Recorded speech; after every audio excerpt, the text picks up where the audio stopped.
All right, all right. A huge target, literally and figuratively, just hit the portal from Temple. We'll talk about that here and more on this edition of Locked On Vandy on the Locked On Podcast Network. Let's go.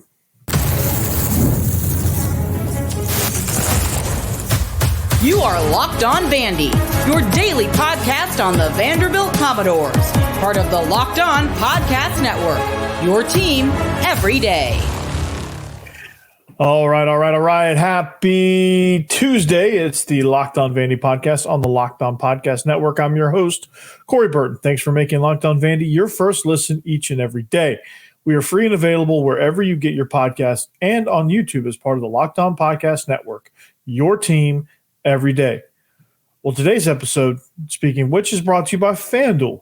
Make every moment more. Right now, new customers get $150 in bonus bets with any winning $5 moneyline bet. That's $150 if your team wins.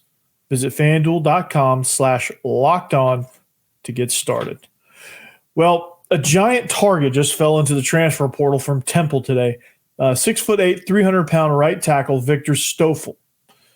Now, why am I bringing this up? Well, we talked on yesterday's episode. We talked on our last episode about how Vandy needs to add things from the portal, add big things from the portal. And when I say big things, I mean literally offensive linemen and defensive linemen. So this would definitely fit that bill. Vandy has a shot here. I've noticed that a few people from Vandy are following him, and if that's any indication, that usually means you're in good shape. So what does he mean for this offense? So watching a little bit of Temple football, which I don't regularly do, so I had to go onto the YouTubes and watch some offensive plays there from Temple to kind of get an idea of what Vandy would be getting. And obviously we'll do a further breakdown as if he commits, which hopefully he does. I don't know if he's set up for visit. I haven't heard anything. Things have been kind of quiet. I mean, it is right around the New Year's and the holidays, so things get a little bit quieter around this time of year. So, but I think Vandy has a real shot here because, they have a massive need on the offensive line, and this is a massive target. 6'8", 300 pounds. You can't coach that kind of size, that kind of reach. When you look at him in pass pro, I mean, the guy's arms just stretch out for days and days and days. I mean, they just keep going. It's like, you ever watch Inspector Gadget? It's like the go-go gadget arms, right? They just keep freaking going. And so that's one thing you love about him is at the right tackle spot, you have really good pass protection there. I think he has good feet in pass pro.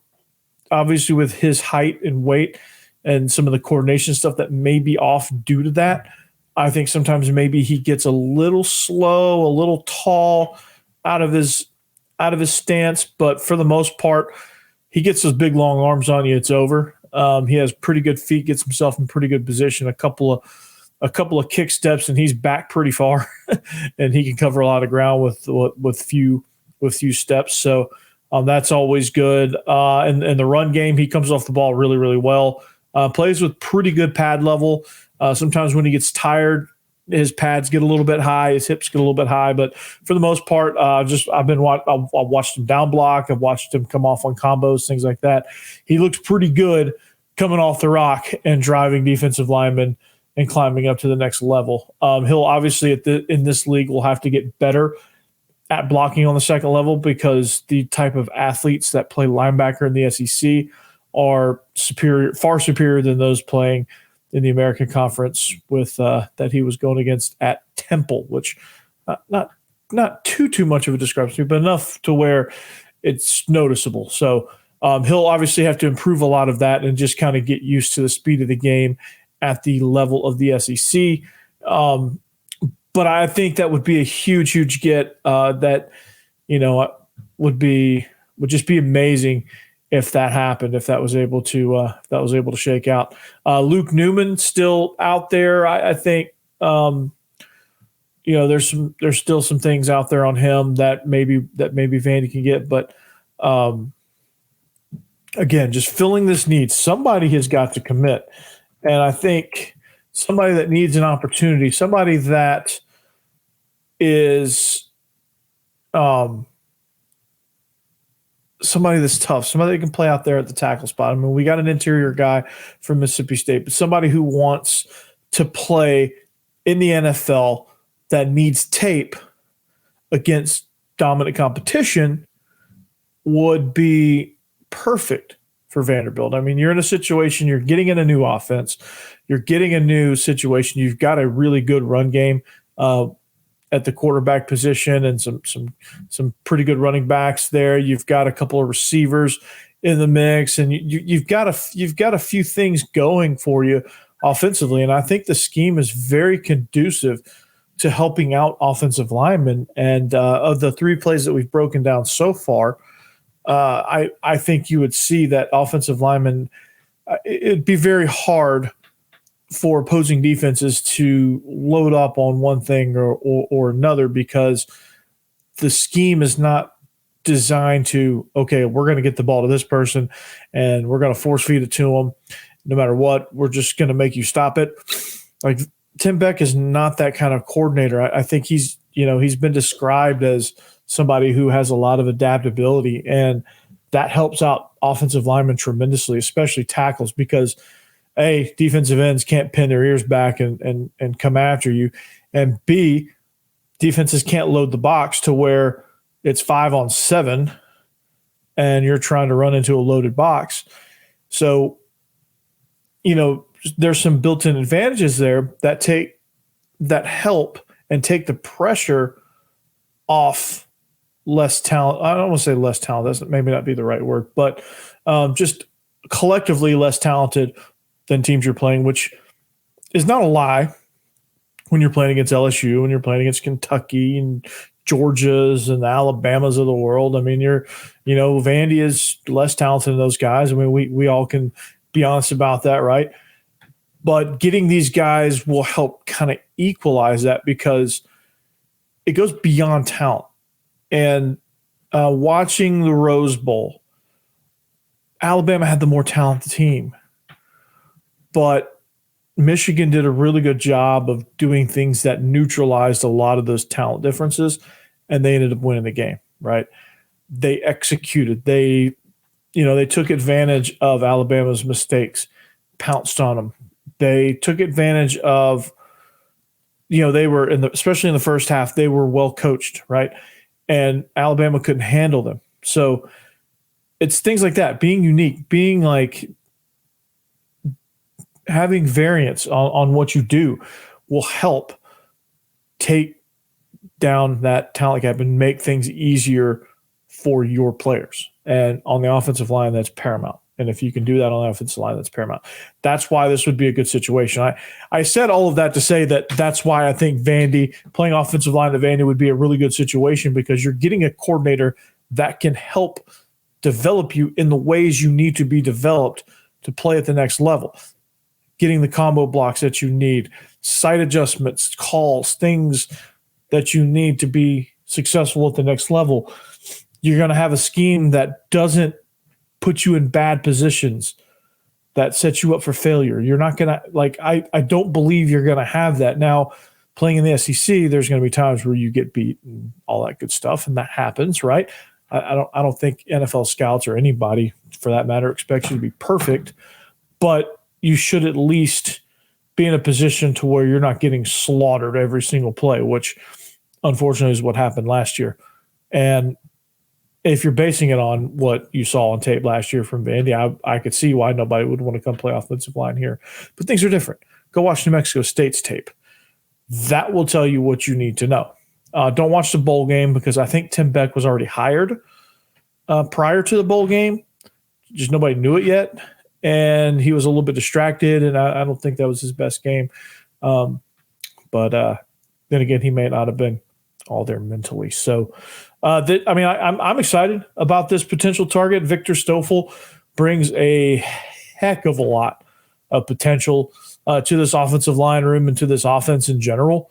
You get another big piece, especially at the right tackle spot. You get a big, long pass protector that's even better in run in run blocking, and you get somebody that is tough will be there and just is all around good offensive lineman and could be a pretty good leader for you in that room as well. So big target. Vandy has a shot. I think they have a shot. I think he would be a massive impact in this offensive line room. So Victor Stoffel, Temple, Vandy, go get him, right? Victor, if you happen to be listening to the show, if you do a Google vanity search, you may find your name on the headline here. Hopefully you do. I want you to come to Vandy. I think you'd be a great fit there if they've even offered you. I hope they've offered you. You'd be a great fit, and you'd literally be a huge asset, literally and figuratively, be a huge asset. So consider that, and let's get it. So when we come back, going off topic a little bit, it's in the realm of college football, but like not necessarily Vandy, but I want to talk about some of these bowl games, some of these opt-outs, just kind of what's happened in this bowl season since Vandy's not really in a bowl, and I haven't had a chance to get to do any bowl talk. I'm going to do some bowl talk here on a slow evening, on a slow brief window of time for the college football world, especially those that have either already played or those that are not in the bowl game. So when we come back, we're going to talk about that. All right, this episode is brought to you by FanDuel. As the weather gets colder, the NFL offers stay hot on FanDuel. Right now, new customers get $150 in bonus bets with any winning $5 moneyline bet. That's $150 if your team wins. If you've been thinking about joining FanDuel, there's no better time to get in on the action. The app is so easy to use. There's a wide range of betting options, including spreads, player props, over-unders, and more. So visit FanDuel.com/lockedon and kick off the NFL season. FanDuel is the official partner of the NFL.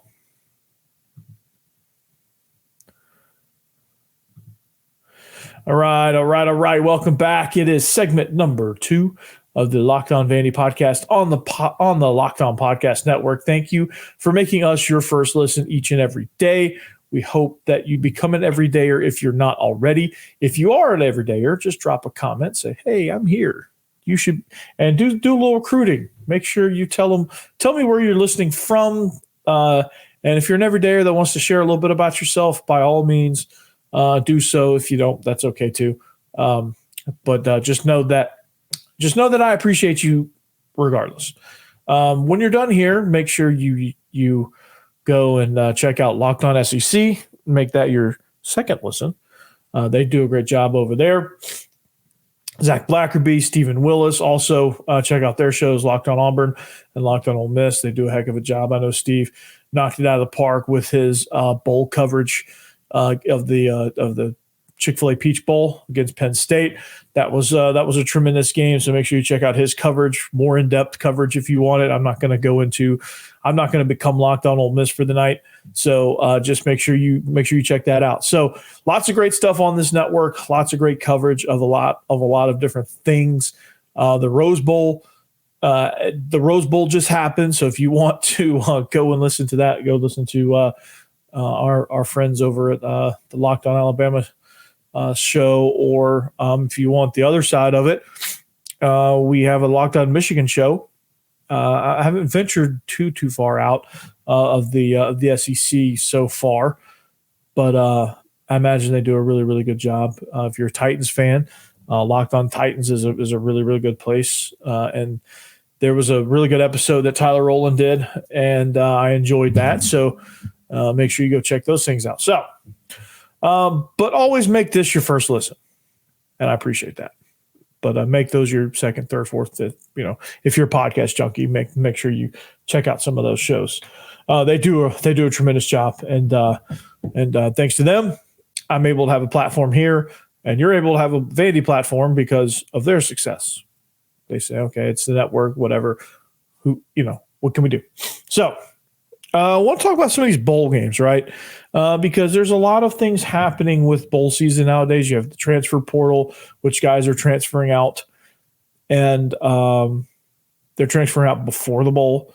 and so that knocks them out. I know Florida State and Georgia had a bunch of transfer portal guys. Tennessee had a bunch of transfer portal. I mean, I'll just make it short and say everyone has had transfer portal guys.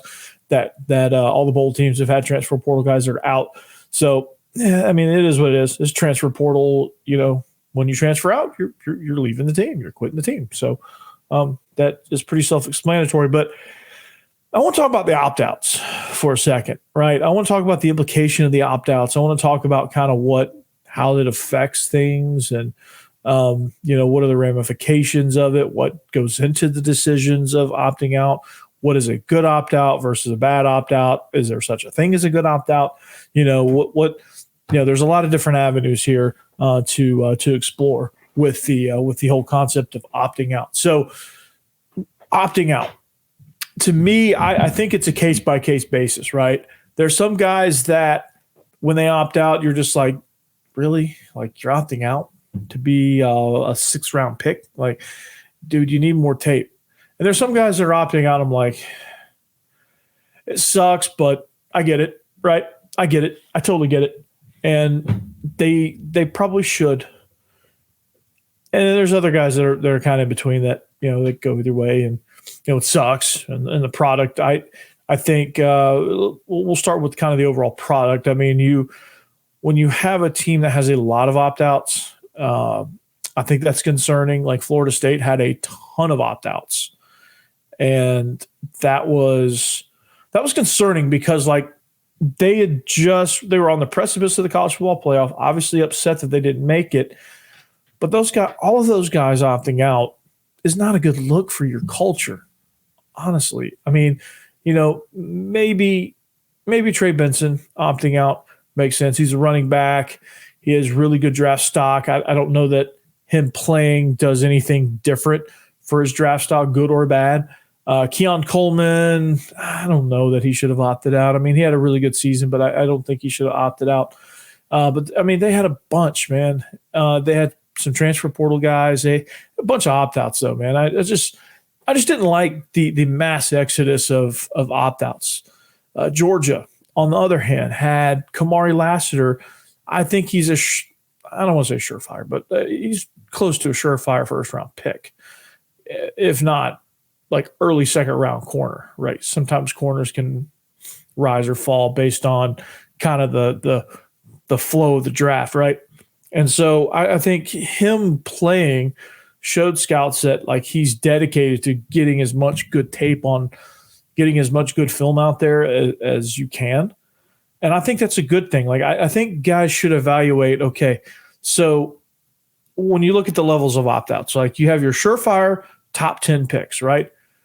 Those guys are probably going to opt out. Like Drake May opting out of, I can't remember what bowl there, the Duke's Mayo Bowl, like fine. Like he doesn't need to play in that game. He's going to be a top 10 pick. He'd probably be a top 5. Like he doesn't need to play in that game, right? Caleb Williams opt out. Doesn't really need to play in a game. Doesn't really need to get more film. You wish these guys would play, but I understand. I get it, right? I get it. They don't need the tape. Guys in the 10 to 20 range. Some of those guys play because they want to. Some of them don't. I think the Alabama situation last year, I just think you had a special group of guys that just wanted to play. They didn't need to, but they just wanted to. And that's refreshing to see. I love seeing that because like they want to play. They want to be there for their teammates, and that's important to them. Their teammates are important to them, and you love that, man. Like I absolutely. I mean, I get the guys that opt out. I'm not like mad at them. I don't like blame them for any reason. I mean, they're making a decision, that's best for them, and so be it. Like you just kind of. I mean, guys understand. I don't think their teammates were upset with them that they opted out. I think everybody kind of understands. Like, hey, it is what it is. But it just makes it more. I think guys appreciate more when you get the Will Andersons, the Bryce Youngs of the world that that are surefire, that are guaranteed top 5, which both of them were, and they both opt in. So you get guys like Ladd McConkey, who was a little bit banged up, could have opted out. He declared for the draft today, and he could have opted out. Brock Bowers, I think, wanted to opt in, but just couldn't. I just don't think he could have gone. He probably would have gone if he made the trip. He tried to practice. Like I just think he was too injured. I don't think he would have been able to play. I think Amarius Mims was the same way. Like they were both questionable, and if this were a playoff game, they probably would have gone. But since it was not, they didn't. But they were on the injured list technically. They didn't opt out. But like some of the guys that like Jaden Daniels, I don't know that he's a unique situation. He won the Heisman. He's in the ReliaQuest Bowl. He won the Heisman, but I still think I still kind of felt like he needed just that one more game of really good tape against a team that he probably could have lit up in Wisconsin. Like I think he probably could have used that. But I certainly don't blame him for opting out. I mean, again, you would have loved to see him play with his teammates. But, that being said, I get it, right? I get it. I wish some of these guys would opt in more, is my take. I guess that's my take.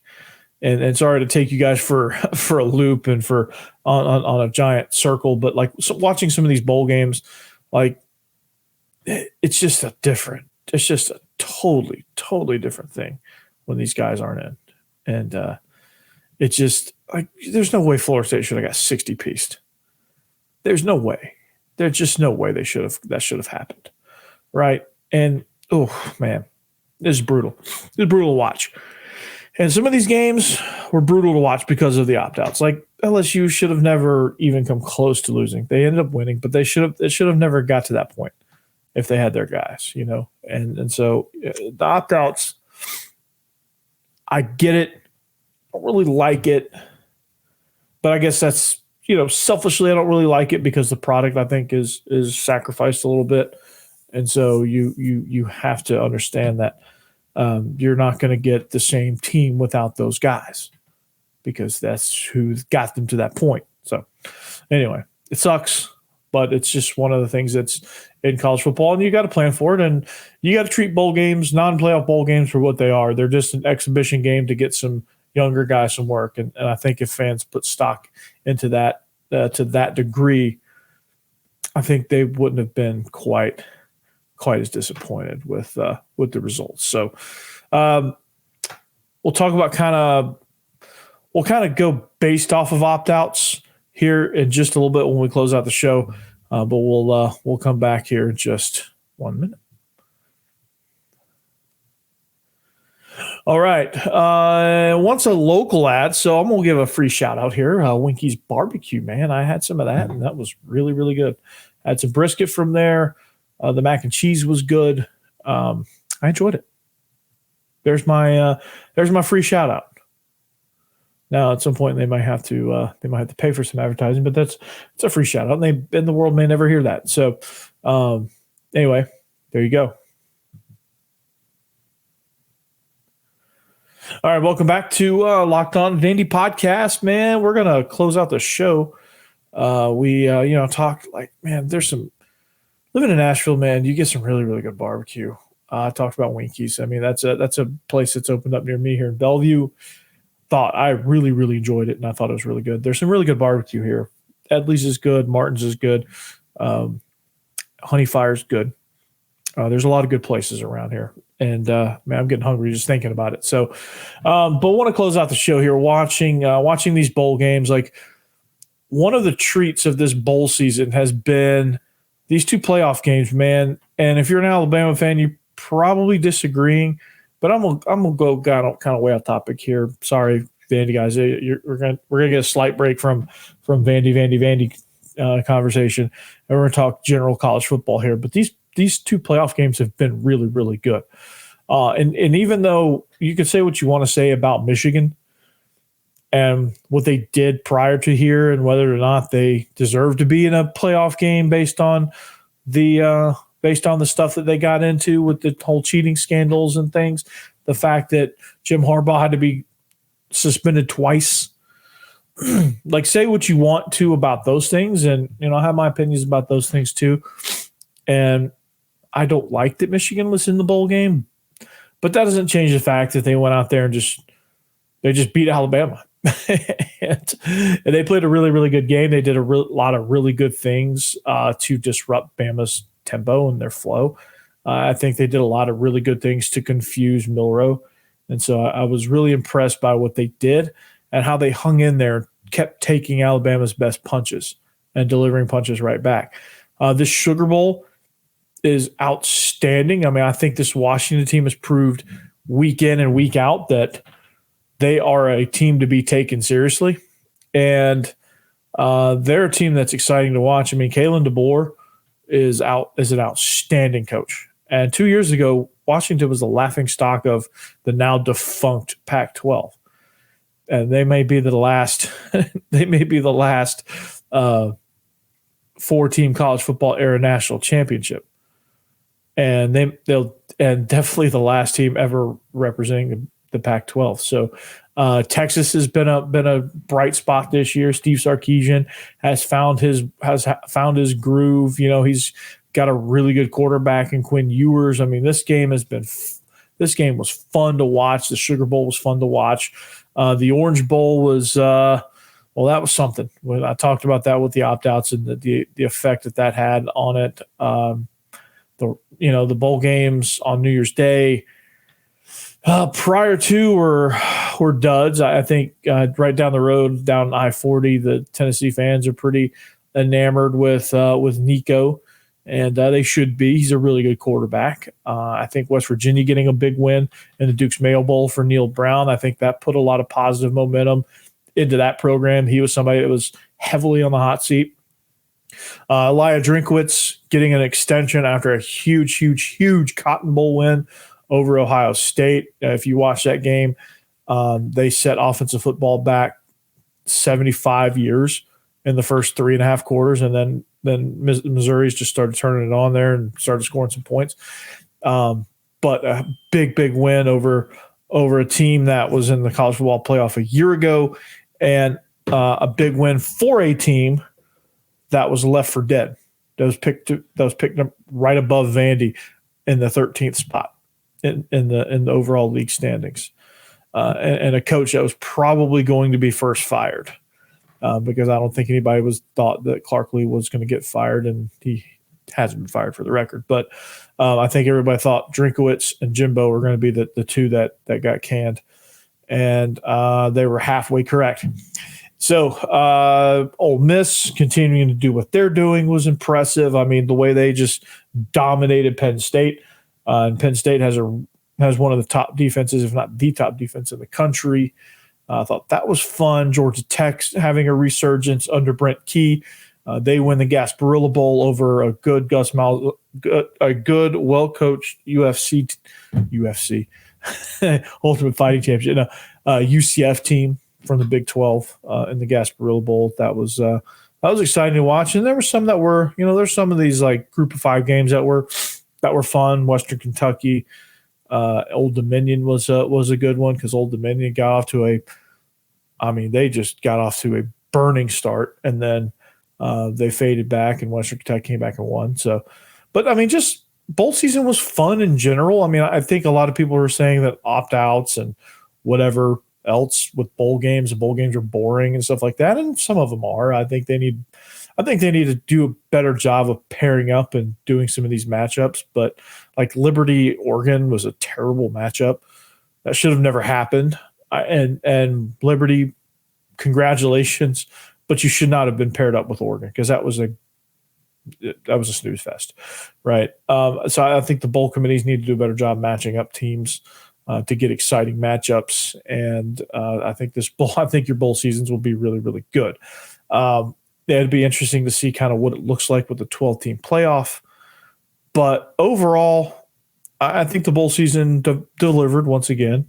It gives you football during your Christmas breaks, if you're a teacher especially. But again, exciting stuff. Hopefully Vandy's participating in one next year. That's the goal. That's the resolution. That's the last resolution. That's what I'll leave you with. Vandy is going to a bowl. I'm going to speak that into existence. I'm going to will that into existence. Vandy will go to a bowl. What bowl? I don't care. But they will be in a bowl.